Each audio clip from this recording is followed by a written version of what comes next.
This is Aaron Levine, LG Insurance, with another episode of the And Insurance Podcast, kind of a special episode. We're recording digitally via Zoom technologies from across the country. I've got Cassidy Arbelli with me today. She's out in Las Vegas, right? Yep, that's me. You're in Nevada. Across the country, it's like 3 hours earlier there. I'm getting ready to go pick up my kids from camp in about an hour or so. But you have an awesome story, an awesome plethora of businesses, right? You're a mompreneur and a entrepreneur, and you have all sorts of cool things going on. But we kind of connected because we have that insurance mindset, the insurance business in common with the digital plus the speaking gigs that go along with it. So it's going to be great to talk to you a little bit about what you have going on and kind of how you help other businesses. I'm looking at your website and it says, you know, hey friend, your business is your baby, right? Like, how do we get out of our own way is a cool topic, and how do we blend that digital with everything else? So tell me a little bit about you and why you're sitting with a white door behind you, and let's get into it. Yeah, absolutely. I'm excited to be here. I love how well nowadays we can connect with so many different people across, the globe, let alone people in our industry. Like, we probably could have never met without amazing technology and without getting more comfortable using it, right? So that's awesome. The reason there's a white door behind me is because I also have a podcast, and I'm constantly in my linen closet recording my podcast because I have children here at home, and it's kind of just my spot. I've been hiding in the linen closet. It helps with the sound and just making sure, like, when mom's in the closet, we got to be quiet. But let's be recording, right? About that. Like, you're in the linen closet, but it's kind of cool that you're in the linen closet because it is probably the best audio in your house. Like, people are like, oh, I can't do a podcast because I don't have a proper studio. I don't have the right camera. I don't have the right microphone. I'm not wearing the right clothes, t-shirt today. But like, legitimately, you are in the linen closet. You have a simple backdrop behind you of a door, and your audio's crisp right out of your earbuds, right? Yeah, I actually don't even use like the what are they called? The wireless air. I don't know when I can't think of the headphones. Thank you. Right. What's going on? Because there's times where, like, they won't even be charged, and if I don't remember to do all that, and honestly, the sound isn't even as good as the plugged in one. So I'm like, I always have a set in the linen closet. Perfect. And I have, what holds my phone up and stuff, and I'm just using my phone. And I'm a huge fan of just show up, whether it's messy or imperfect. Like, as soon as you just show up and get it done, it doesn't have to be perfect. And that allows me to just take a step, just take some action. And so I think that's been a huge component and what's compelled me into so many different ways of success, because I just don't try to be perfect at everything. And I just show up and take action. And then that action might step me back a few steps, right? But like, then I take another action, and you get into the habit of just doing something about it. If you go to my Instagram profile, I've actually changed it recently, and it starts with me calling myself the Make It Happen Captain. And the reason why is because I have a personal trainer, and we both have iPhone watches, right? And it says, like, when you want to close your rings within a certain amount of the day, you get this notification that says, make it happen. And then he just started calling me the Make It Happen Captain, because there's different things that have happened recently. And I have a podcast that's really funny about me getting out of a car on a highway and crawling down a hill and getting girls to do the same thing with me. It's a long story, but he was like, you are the Make It Happen Captain. And ever since then, I'm like, that's it. I'm embracing this, because it's very similar to what I talk about constantly, is like, nobody cares if I'm in a linen closet. I promise you. If anything, it's going to be interesting, and it'll be something that makes them want to see what we're talking about. Right. But like, for me, it's like, okay, my house has high ceilings. I know there's a lot of echo. I know there's people here moving around. Like, this is life. And what's the best thing I can do in this situation? And so one day I just went in the linen closet. I'm like, I think this will work. And it did. And that's just where I've been since then. It's perfect. So, I have a bracelet. It's not on right now, but I have a bracelet my wife got me once upon a time that just it says get shit done, right? That's my motto, is we're just going to do it, and we're going to get it done. And if we need to perfect it, we'll go back to it later and redo it. but we're just going to make sure that we just continue to knock stuff out. And that keeps me productive. That keeps me efficient and effective. And I try to bring that to my staff too. My staff also they don't have get shit done, but on their desks, I bought them these burnt wood carvings that say "fuck it" on it.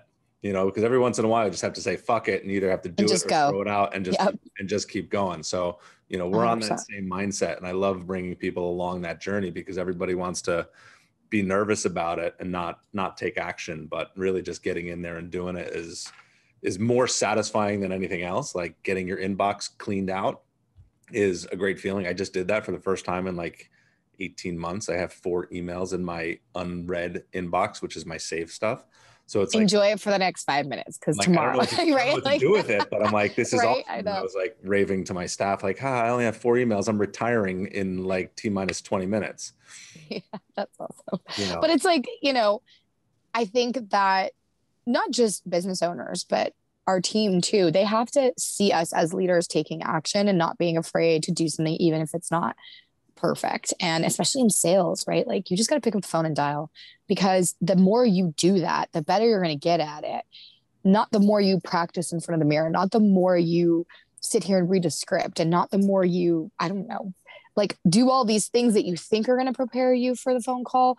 It's really just doing the actions, just like in sports, right? Like you run plays and you practice and you do all that stuff is what actually gets you better and learning what not to do and what to do and what works. So I think execution in general is just the hardest thing. I could talk strategy all day long with people, which is one of my favorite things to do. But if they don't take that strategy and do something with it, it's useless. Right. So tell me, you're in the insurance business, but you're also do I say business coach, life coach, strategy coach? Like, tell me about your Unburden Your Business. Tell me the gist of that, the focus of that. Who are your best people to connect with? Yeah, awesome. So I hate the word coach only because I think it's been tainted, right? So it's almost like, other things. No, you're fine. But I also think that a coach sometimes is a little bit more of like a cheerleader, where I'm more of, I'm going to kick your ass and get ready to like move. And so I really am more of like a consultant. So we'll come in and we'll really find out first, okay, where are you at? What do you want? And the reason I find that out is because I'm a huge component of like, stop trying to do what everyone else is doing. Put your blinders on. Let's find out what's important to you. Let's make your business do for you what it's supposed to be doing for you, and stop just trying to work in your business all the time. And when I can do that with somebody and really figure out what it is, and sometimes they don't always know, right? You like have to peel that back a little bit and really ask them certain questions, really work with them on that. Cause there was a time I didn't know. And then I go through phases, right? Where like I get to a certain phase and I'm like, okay, now what? What do I really want? And we don't ask ourselves enough. We don't really do enough of that work of trying to figure out what it is that we truly want. Sometimes we just go, and I can do that too. And then you find yourself somewhere you didn't plan on being. So we really figure out what is it that you want. And then we come up with a strategy to make a plan to really design how we're going to get there. Because, we open a business, we hope that it's going to bring us money, time, energy, freedom, all that stuff, right? And then we end up just becoming an employee in our own business. We basically created a job for ourselves that has so much more responsibility and so much more risk. And now you're just sitting there doing all the things, and sometimes making less than your employees. Has that ever happened to you? I'm not afraid to say that. When people ask me why I got into the insurance business, I say because I bought myself a job, right? I have a thriving business. There's 11 of us here, but I still sell. I still write checks. I still help out wherever I need to help out with. But I always say I bought myself a job because I'm just not sitting in a C-suite, with 50 people below me and just thinking strategy all day. I'm also the technician or a technician as part of the whole set over here. But I'm not embarrassed to say that. I'm okay with that. I live with that. Yeah. No, totally get that. It's actually funny because I'm kind of been feeling lately like I gotta get back in the game a bit. I took some time off in a way to focus on other things, and sometimes now I miss it, where I felt like before I was a bit burnt out. And again, that's what you want, that's what you enjoy, and that's what matters. Kind of going back to like, it doesn't have to look what everyone else is doing. Figure out what you want and do for yourself, and not just trying to keep up with the Entrepreneur Joneses, right? Especially in insurance, I think that we constantly come into this industry and we look to the sides because we're not sure exactly what we're supposed to be doing. Right. And then everyone just starts to look like everybody else. And I think that in business in general, like, insurance is the product. It's not who you are. It doesn't define your business. It doesn't define you. It's just what you, the product that you are offering, and the vehicle you're using to solve people's problems, which is, whether a gap in coverage or having risks or whatever the different things are. So we work on that. And then once we have the plan, I actually hold them accountable. We go through all the action steps. We check in every single week. And I have a program. It's 6 months. So it's not just like, come learn all these things and leave and have a nice life. Like, I really want people to see the fruits of all this strategy and all this action. And then I start teaching them how to become make it happen captains too, right? Like, how do you just get shit done, especially when you're not someone who has always been quick to pull the trigger or quick to make decisions. Or, I mean, even just this last week, a lot of my clients have been having issues with team members, because we know, like, in business, your team's going to make or break you. It's so hard to find amazing people. Like, how does that work? And all of a sudden, a lot of people were fired. And all of a sudden, my clients were like, we're done taking bullshit. We're done just trying to justify hiring somebody or keeping someone just because we are wishing and hoping it's going to work out, or we feel desperate. Right. And it's so much more empowering to be like, you know what? I'm just going to make this work with 2 to 3 people until I can find better people to add to my agency who are really aligned with my core values, who really are going to help me execute the thing we talked about and really get me to the lifestyle that I want to be at, right, instead of just sitting here running my wheels kind of thing. So that's more of what I do. It's more of like that type of work. And it's really just based off of what I went through and what I struggled through for 5 years trying to figure out. And then I just like went hard and really created myself this formula of like, how do I make this work right for me? I don't want to be handcuffed to my business. Even if you choose to be the technician, like you say, and do some of the things in the daily operations that you do, that's a choice. And it's not, hopefully, just because you have to, right? So like, how do you make it for sure? Right. Yeah, absolutely. And because how many people are stuck, like, this is what I have to do now instead of what I choose to do. And I actually took that formula. So once our agency started doing really well, and I was like, okay, I got it, right? I figured it out. Doesn't mean it's perfect. Again, nothing's ever perfect. The industry changes, things change. But I took that formula and I started another business in year 5, which was 5 years ago. And then, was able to set that up so much faster because I knew what I was doing now, and I knew what I wanted and what I was looking for, and how to get that strategy together and how to take that action that would help me get better returns on my investment, that would help me save time, help me not make as many mistakes. And then I did it again. So every year since then, we've opened another business. So we're up to 5 now, and I think I'm good. This year, I'm like, okay, I feel a little tapped out. And, or if we were to continue to scale some of these things, we would need some more help, or we'd have to figure out like a new system. Because so now it's good. Business, the consulting business. What are the other 3?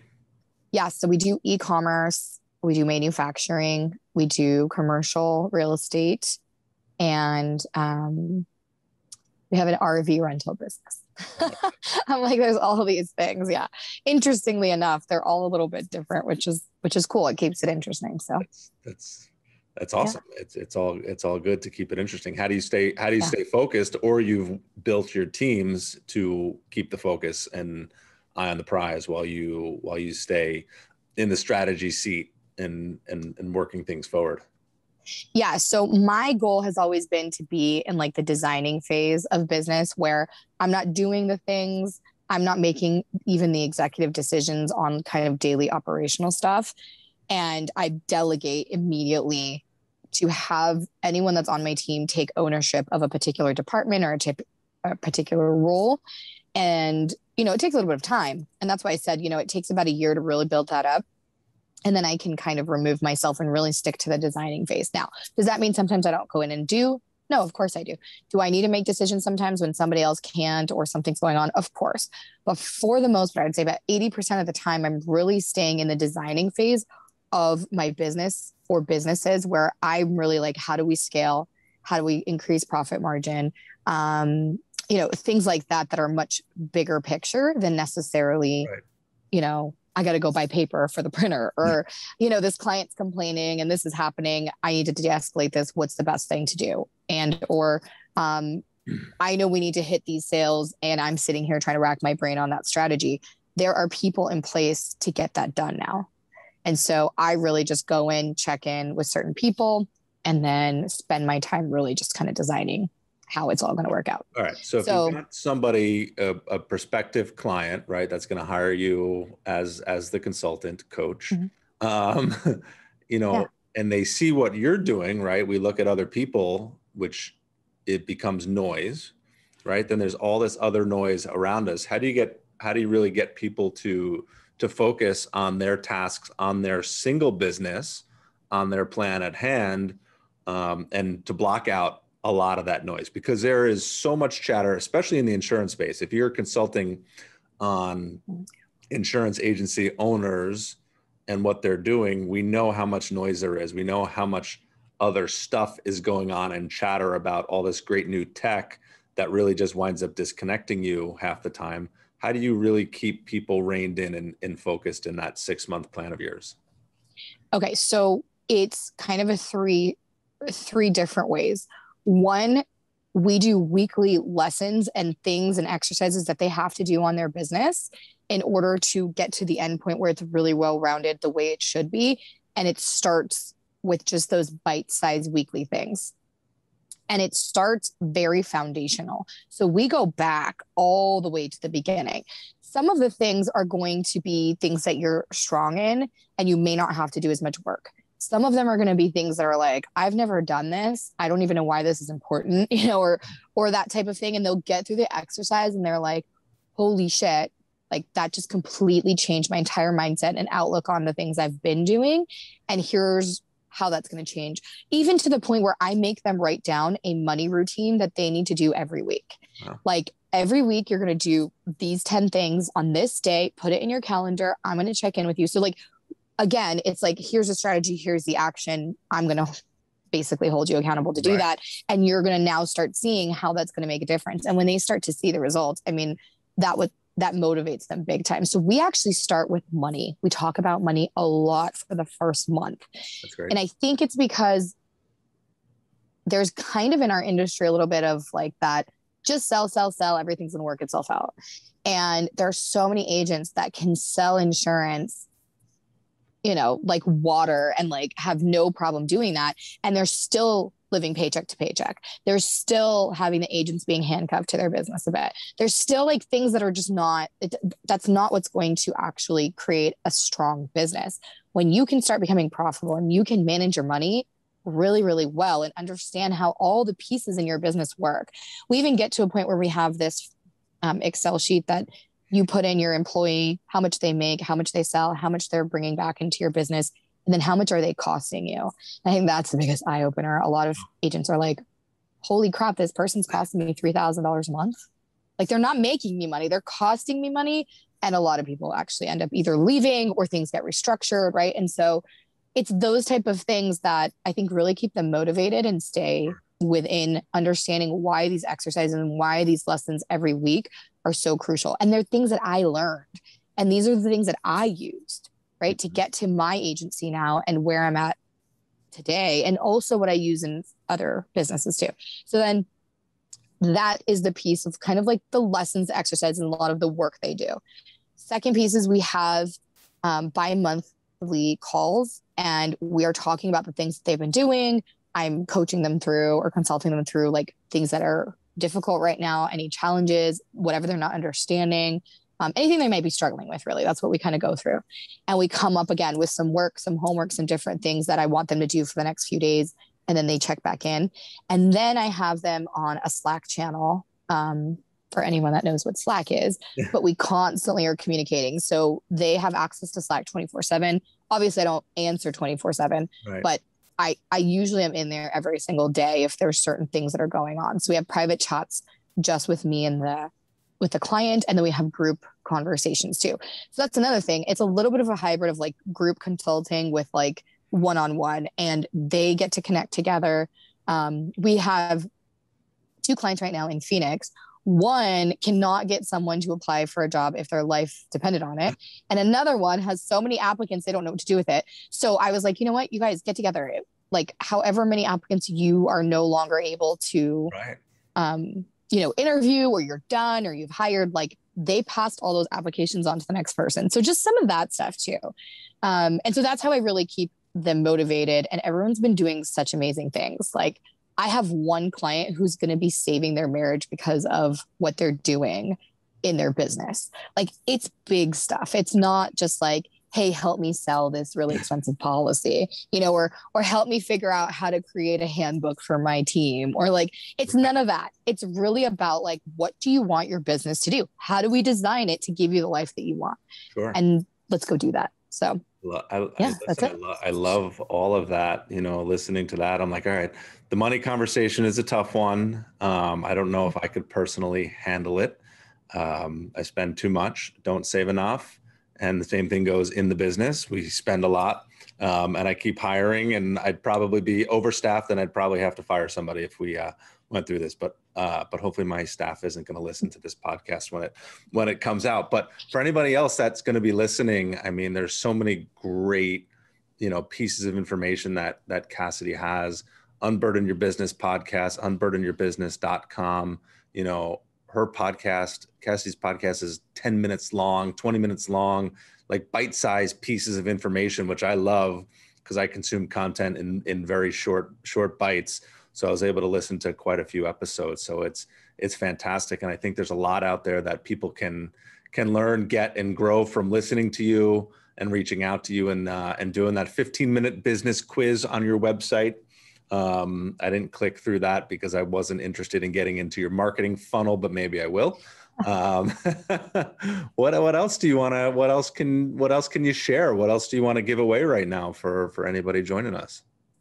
Honestly, for me, like I love getting to know people. I can talk business all day long. If there's one thing that like, I would say it was even my hobby, it's like reading business books and consuming that type of content too, and getting to know people and their business journey. And so just come hang out with me on Instagram. Like, let me know what you're doing. I'd love to hear more. And I do always try to put out as much content as possible. That's really just tactical tips and tools that you can apply in your business today.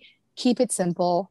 We're overcomplicating some of this stuff way too much. And then we don't focus on the things that really matter. Right. And so, come hang out. I'm sure I'll motivate you to get some stuff done. So thank you so much for having me. This has been awesome. Thanks for joining me. We didn't have to talk about insurance, which is nice for a change. But just talking to business owners and individuals in general, is part of my strategy in business is, hey, what else can we talk about besides insurance? And then you're going to buy insurance from me to help pay for everything else that I'm doing for you. Right. I'm not interested in working things to the bottom. I'm interested in helping you. We use Think HR, we use Zywave, we use other tools to help our clients. And then they fund it by way of purchasing insurance. All this, these are things that I've learned from David Carruthers and others that I consult with and work with. So continuing to grow and be better is awesome. And I'm happy to have met you. Can't wait till we can meet in person one of these days. And, if there's anything else that comes up, let's get back on the podcast and go record. Awesome. I love it. Thank you so much for having me. Thank you.